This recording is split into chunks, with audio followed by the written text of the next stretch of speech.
And this is the last thing on our menu for today. This is the current generation Magic Mouse.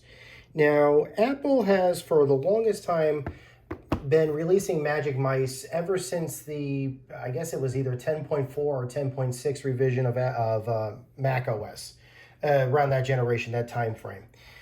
They've been calling them Magic Mouse for a while. However, there's been changes to them over time.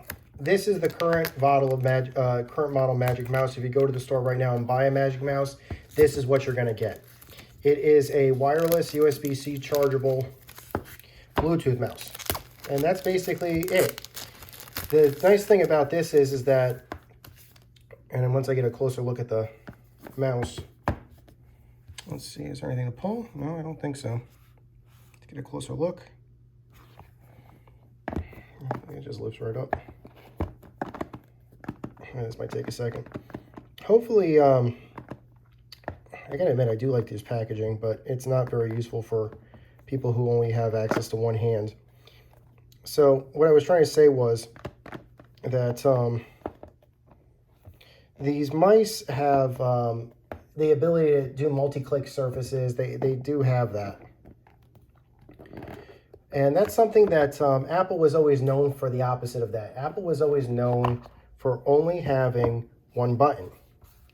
Now, Apple, ever since I think even iOS 8, would support multiple buttons. Oh, cool, another braided cable, perfect. That's perfect, I could always use these. And that's it, that's the mouse. And I do have a mouse pad for it, which I'll present in just a minute or two. Trying to feel if there's a special surface on it, but I don't believe so. It is clicky. It's definitely clicky. And that's a power switch right there. But yeah, I'm actually surprised. Usually these surfaces, this is a tactile surface, so, or a touch sensitive surface, I should say. So I'm a little surprised that it actually doesn't have a covering on it, but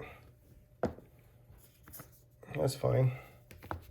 And here's the manual information for the Magic Mouse. But like I was saying before, the thing about the Apple mice always was that they only had one button on them. And for the longest time, PC users have been using not just secondary buttons for right clicking, but also scroll wheels. And even though Apple's software did support those types of features, their hardware didn't. If you bought a mouse from Apple up until the first generation Magic Mouse was released, you were basically buying a one-button mouse.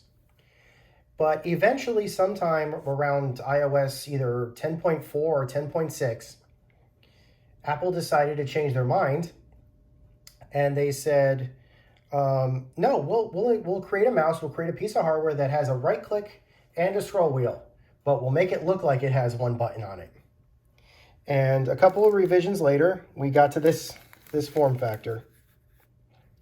Again, this will also come with an iMac if you purchase an iMac. However, I believe you do get an option between using this or the touch surface. I will always pick this over a touch surface. I am not a fan of touch surfaces, to be perfectly honest, unless it's a touch screen. So yeah, there's the Magic Mouse.